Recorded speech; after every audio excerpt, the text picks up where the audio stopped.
राष्ट्रसंस्थापक छत्रपती शिवरायांना मानाचा मुजरा करतो। भारतीय राज्यघटनेचे शिल्पकार भारतरत्न डॉक्टर बाबासाहेब आंबेडकर यांना मानवंदना अर्पित करतो।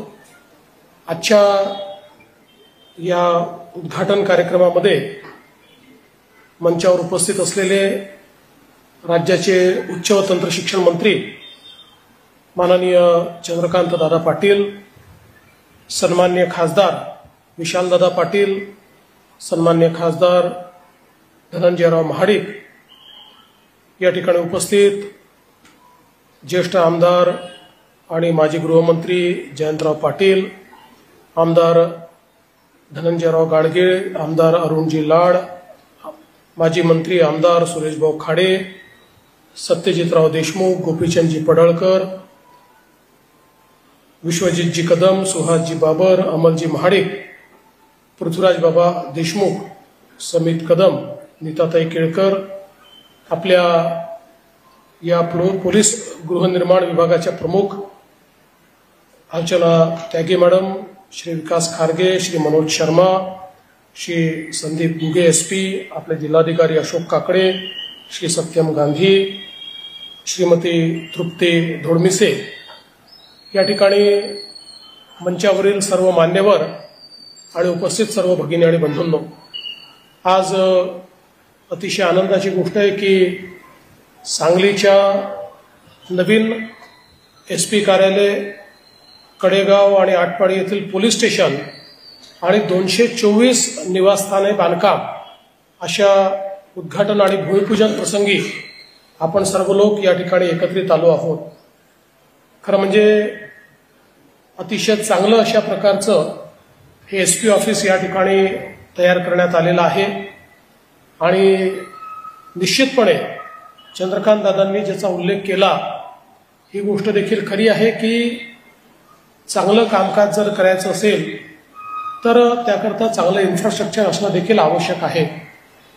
राज्यामध्ये पोलीस गृहनिर्माण हे आपण तयार केल्यानंतर विशेषतः 2014 नंतर आपण पोलीस गृहनिर्माणला मोठ्या प्रमाणात पोलीस कार्यालय आणि पोलिसांची निवासस्थानं याकरता निधी उपलब्ध करून दिला आणि त्या माध्यमातून अभूतपूर्व अशा प्रकारचं काम हे पोलीस गृहनिर्माणाच्या कार्यामध्ये आपण करू शकलो। आज मला सांगताना आनंद वाटतोय की साधारणपणे पोलिसांच्या निवासस्थानाच्या संदर्भात जी काही सॅटिस्फॅक्शन लेवल आहे ती एकूण जी आपली स्ट्रेंथ असते त्याच्या 50% ती असली पाहिजे असा आपला नियम आहे। पण आपल्याकडे अतिशय वाईट अवस्था होती, 30% देखील आपल्याकडे ही स्ट्रेंथ नव्हती। आपल्याकडे जवळपास 2 लाख पोलीस आहेत, पण आपण जर पोलिसांच्या क्वार्टर्सचा विचार केला तर त्याची संख्या अतिशय कमी होती। पण गेल्या 10 वर्षामध्ये सातत्याने प्रयत्न करून महाराष्ट्रामध्ये पोलिसांकरता गृहनिर्माणाचं काम हे आपण केलं आणि मला असं वाटतं की जवळपास 94,000 आता आपण पोहोचतो आहोत। म्हणजे 50% जी काही ही लेवल आहे ती आता या ठिकाणी पोहोचलेली आहे। आणि यात सगळ्यात महत्वाचं आहे की आपल्या पोलीस गृहनिर्माण मंडळाने पोलिसांच्या घरांच्या बांधकामाच्या क्वालिटीमध्ये अतिशय उत्तम अशा प्रकारचं काम केलं आहे। चांगल्या प्रकारच्या इमारती झाल्या पाहिजेत। पूर्वीच्या काळामध्ये एक खुराडा तयार करून त्याच्यामध्ये अनेक वेळा पोलिसांना राहावं लागायचं। मी ज्यावेळेस पहिल्यांदा निवडून आलो त्यावेळेस माझ्या मतदारसंघामध्ये ब्रिटिशकालीन एक पोलीस कॉलनी होती ज्याच्यामध्ये पोलिसांच्या घराला बाथरूमच नव्हतं।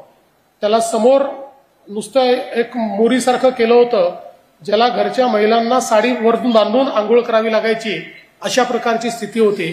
पण हळूहळू हे सगळं चित्र आपण बदलण्याचा प्रयत्न करतो आहोत आणि मोठ्या प्रमाणात ही जी घरं या ठिकाणी निर्माण झाली आहे अतिशय चांगल्या क्वालिटीची घरं झाली आहे। आता जयंतराव मला सांगत होते की याचं बांधकाम करत असताना त्यांनी स्वतः अनेक यामध्ये काय असलं पाहिजे काय असू नये या गोष्टी त्यांनी सुचवल्या, त्यांनी त्याच्यामध्ये लक्ष घातलं। मला असं वाटतं की आज जर आपण पोलीस गृहनिर्माणचं एकूण आर्किटेक्चर बघितलं तर हे पूर्वी असं होतं की सरकारी काम म्हटल्यानंतर असं वाटायचं की बाबा हे चांगलं होणारच नाही।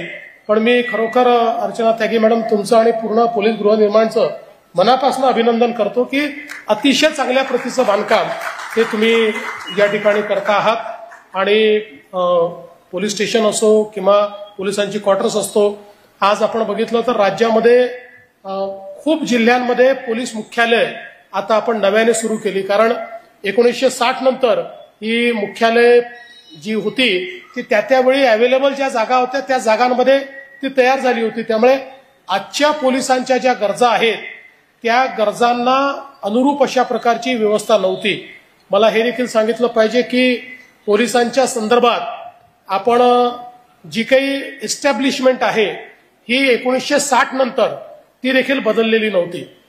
60 सालच्या आपल्या गरजा आणि आताच्या गरजा याच्यामध्ये मोठा फरक होता आणि म्हणून मी गृहमंत्री म्हणून त्याच्यामध्ये बऱ्याच लक्ष घातलं आणि आमच्या पोलीस विभागाने नवीन एस्टॅब्लिशमेंट तयार केली आणि आता पुन्हा नव्याने आताच्या लोकसंख्येला अनुरूप आपल्याला किती लोकसंख्येमागे किती पोलीस स्टेशन असले पाहिजे, प्रत्येक पोलीस स्टेशनमध्ये किती अधिकारी कर्मचारी असले पाहिजेत, त्याच्यामध्ये काय काय व्यवस्था असल्या पाहिजेत, अशा सगळ्या गोष्टीचा आराखडा आपण नव्याने तयार केला आणि त्या अनुरूप आता आपल्या पोलीस विभागाची रचना ही आपण सुरू केली. यासोबत मला हे सांगताना आनंद वाटतो की जवळपास 40,000 पोलिसांची भरती ही आपण या ठिकाणी केली आणि यापुढे देखील आपण भरती करतो. त्यामुळे कुठल्याही पद्धतीनं पोलिसांमध्ये जागा रिकाम्या राहणार नाहीत अशा प्रकारचा आपला प्रयत्न आहे, जेणेकरून चांगल्या प्रकारे पोलिसिंग आपल्याला करता आलं पाहिजे. आता देशाने 3 नवीन कायदे तयार केले आणि या 3 नवीन कायद्यांमध्ये जी भारतीय न्याय संहिता आहे त्या भारतीय न्याय संहितेने आता जे काही नवीन तरतुदी तयार केलेल्या आहेत, भारतीय साक्ष संहितेने ज्या नवीन तरतुदी या ठिकाणी तयार केलेल्या आहेत, या सगळ्या गोष्टींचा विचार करता पूर्वीचं सीआरपीसी असेल, पूर्वीचं आयपीसी असेल, पूर्वीचा एव्हिडन्स ऍक्ट असेल, यापेक्षा वेगळ्या प्रकारचं आव्हानांचा सामना करण्याकरता हे 3 कायदे आपण तयार केले आहेत. आणि या कायद्यांमध्ये आता काही विवक्षित शिक्षेच्या वरच्या गुन्ह्यांकरता फॉरेन्सिक एव्हिडन्स हा कंपल्सरी केलेला आहे आणि म्हणून आता प्रत्येक जिल्ह्यामध्ये आपण फॉरेन्सिक व्हॅन्सची व्यवस्था करतो.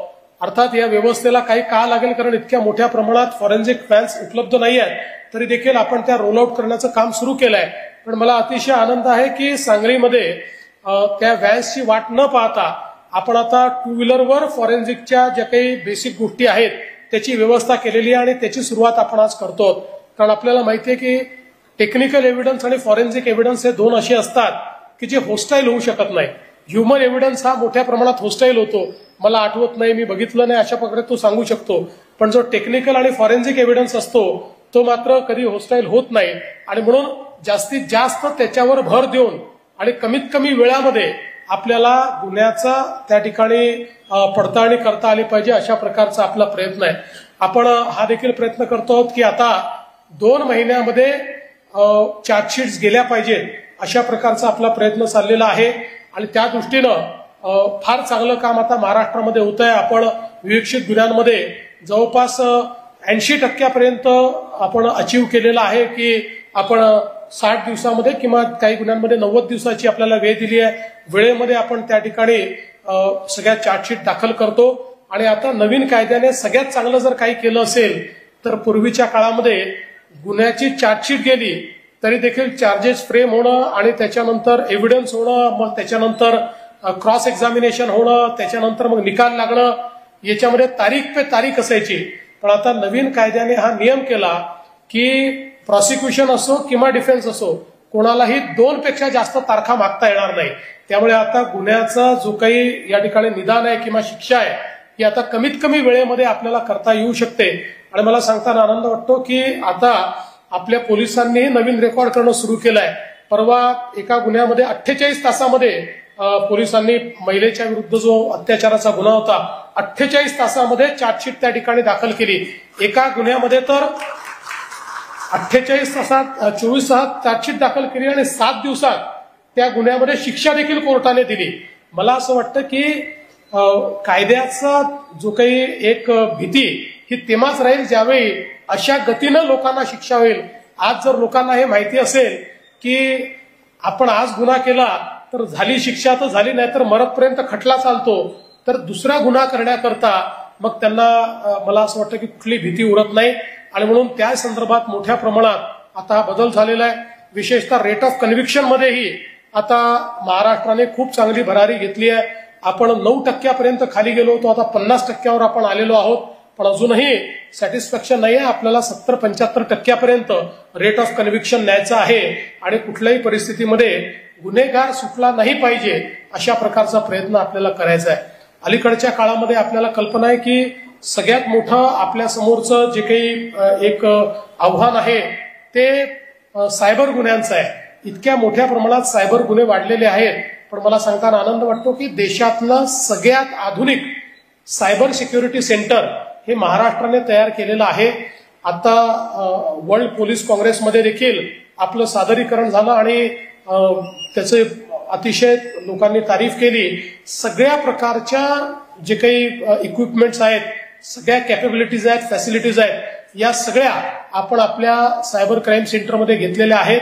आणि सर्व प्रकारचे सायबर क्राईम जिथनं तयार होतात, मग फायनान्शियल इन्स्टिट्यूशन्स असतील, NBFCs असतील, सोशल मीडिया प्लॅटफॉर्म्स असतील, वेगवेगळ्या प्रकारचे त्या ठिकाणी नेट युजर्स असतील, अशा सगळ्यांना एका प्लॅटफॉर्मवर आणून अर्ली रिस्पॉन्सच्या माध्यमातून म्हणजे कुठल्याही प्रकारे कोणावर अशा प्रकारचा सायबर फ्रॉडमध्ये तो फसल्यास 1945 हा आपला एक नंबर आहे, ज्या नंबरवर त्या ठिकाणी सांगितल्याबरोबर तात्काळ आपण जे काही पैसे त्यातनं समजा कोणाचे गेले असतील तर ते अडवण्याचं काम करतो आणि क्विक रिस्पॉन्स अशा पद्धतीनं आपण या सायबर गुन्ह्याच्यावर कारवाई ही सुरू केलेली आहे.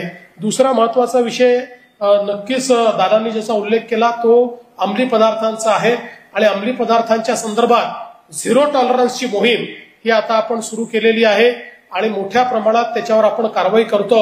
आणि ही कारवाई करताना आपण एक निर्णय घेतलेला आहे की अंमली पदार्थांच्या या संपूर्ण व्यवहारामध्ये जर दुर्दैवाने एखादा पोलीस आढळला किंवा त्यांनी मदत केली असं आढळलं तर त्या काळात त्याला सस्पेंड केलं जाणार नाही, त्याला थेट बडतर्फ केलं जाईल अशा प्रकारचा निर्णय आपण घेतलाय. कारण अंमली पदार्थ हे आपल्या पिढ्यांना बर्बाद करतायत आणि अलीकडच्या काळामध्ये आपल्याला कल्पना आहे की अगदी छोट्याशा एखाद्या खोलीमध्ये देखील याची निर्मिती करता येते अशा प्रकारची अवस्था आहे.